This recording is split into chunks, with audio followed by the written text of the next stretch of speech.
Hello tout le monde, j'espère que vous allez bien, que vous passez une bonne semaine. De mon côté tout va bien. La dernière fois j'étais en train de regarder mes anciennes vidéos, mes très anciennes vidéos qui datent d'il y a plus de 2-3 ans maintenant. Et du coup j'ai eu l'idée de vous proposer une vidéo dans laquelle je vais tenter de reproduire un nail art un petit peu difficile que je faisais à l'époque, au temps où je faisais beaucoup plus de peinture sur mes ongles. Et donc aujourd'hui je vais vous montrer un nail art qui utilise la technique du one stroke. Donc j'ai essayé de refaire les mêmes couleurs, la même technique, tout pareil.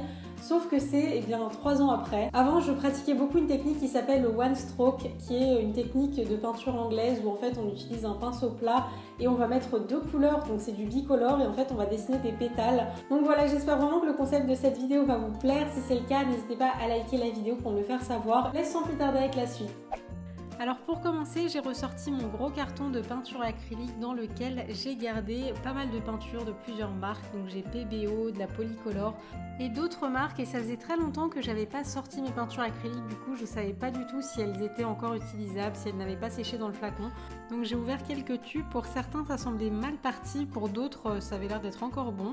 Mais quoi qu'il en soit, on va passer au nail art. Donc pour commencer, j'ai appliqué ma base pour protéger mes ongles, et pour le vernis, j'ai retrouvé exactement le même vernis que j'ai utilisé dans la vidéo plusieurs années après. Et j'ai été assez étonnée par sa texture, franchement il était comme neuf, donc c'est vraiment trop chouette. C'est vraiment pas tous les vernis d'ailleurs qui se conservent aussi bien. Donc j'ai appliqué ce vernis en deux couches, comme toujours la première couche en couche bien fine et la seconde plus en épaisseur pour obtenir plus d'opacité. Ensuite j'ai voulu préparer ma peinture pour le one stroke, et là c'était du grand n'importe quoi. Donc j'ai sorti un premier tube de peinture et là la peinture était complètement liquide. Je sais même pas comment elle a fait pour devenir aussi liquide. Avant c'était une texture de peinture, donc du coup j'en ai mis partout. Ensuite j'ai pris un tube d'une autre marque et là cette fois-ci c'était tout l'inverse, la peinture était dure comme du béton, donc là encore une fois impossible de faire quoi que ce soit avec. Et finalement je me suis rabattue sur ma marque préférée de l'époque d'ailleurs, qui est la marque Joe Sonja, et là les peintures se sont très bien maintenues, heureusement d'ailleurs, sinon j'aurais pas pu vous faire cette vidéo. Donc ensuite j'ai pris un pinceau plat biseauté que j'ai trempé dans l'eau pour le réhumidifier, et j'ai retiré l'excédent d'eau sur un petit carré de cellulose parce que pour le one stroke il faut surtout pas que le pinceau soit trop humide.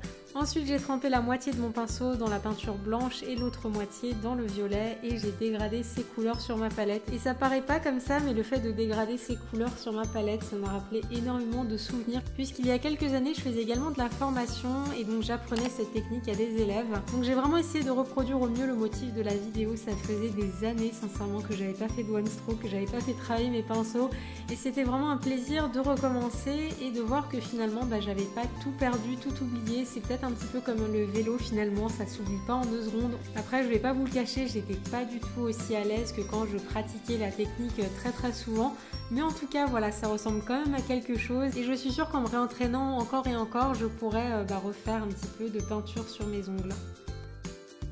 Ensuite je suis passée à la fleur entière, et là c'était pas si simple que ça. Donc j'ai fait un premier essai en faisant un pétale, le deuxième, et puis pour le troisième ça rentrait pas parce que mon motif était complètement excentré.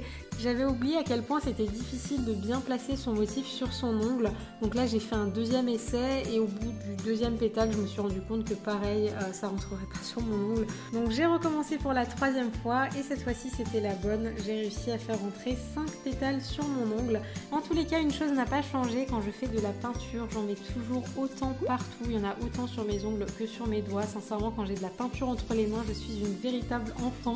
Et une autre difficulté que j'avais oubliée dans cette technique, c'est la difficulté de chercher, de trouver la bonne position pour faire le pétale. D'ailleurs je me souviens qu'il y avait certaines fois où je devais vraiment me contorsionner pour essayer de faire rentrer un pétale, parce que du coup ça me faisait tourner le poignet d'une position qui n'était pas des plus confortables.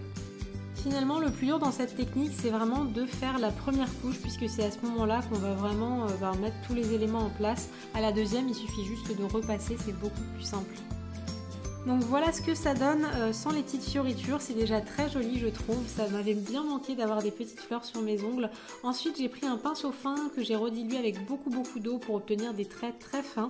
Ça fait beaucoup de traits dans une même phrase, et donc je vais dessiner des petites lignes tout autour du centre. Donc j'ai fait ça sur la demi-fleur mais également sur la fleur entière. Et finalement je termine en rajoutant plein de petits pois. Donc pour ça je vais diluer ma peinture acrylique avec beaucoup d'eau pour avoir les pois les plus fins possibles. Mais malgré tout je me suis débrouillée pour faire un pois beaucoup plus gros que ce que je voulais. Donc j'ai effacé, j'ai recommencé, j'ai re-effacé, j'ai recommencé. C'est l'histoire de ma vie en peinture j'ai l'impression, jusqu'à avoir la bonne taille de pois. Et du du coup j'en ai fait tout autour du centre et j'ai fait pareil pour la demi-fleur. Et pour terminer, j'ai rajouté pas mal de petits pois aux entre-pétales. En fait, c'est quelque chose qui se fait beaucoup en one stroke et que je trouve très joli. Donc j'en ai rajouté un petit peu ci et là et également sur la fleur entière. Et donc voilà pour le rendu final. Ensuite, j'ai appliqué une bonne couche de top coat sur tous mes ongles. C'est très important, surtout quand on fait un nail art à la peinture acrylique, parce que sinon il suffit d'aller se laver les mains et il n'y a plus rien. Donc j'en ai appliqué sur tout l'ongle et également sur la tranche de l'ongle pour le garder plus longtemps. Et le petit truc assez cool aussi quand on dessine à la peinture sur ses ongles, c'est qu'il n'y a pas de risque que le motif bave avec le top coat, étant donné que c'est de la peinture.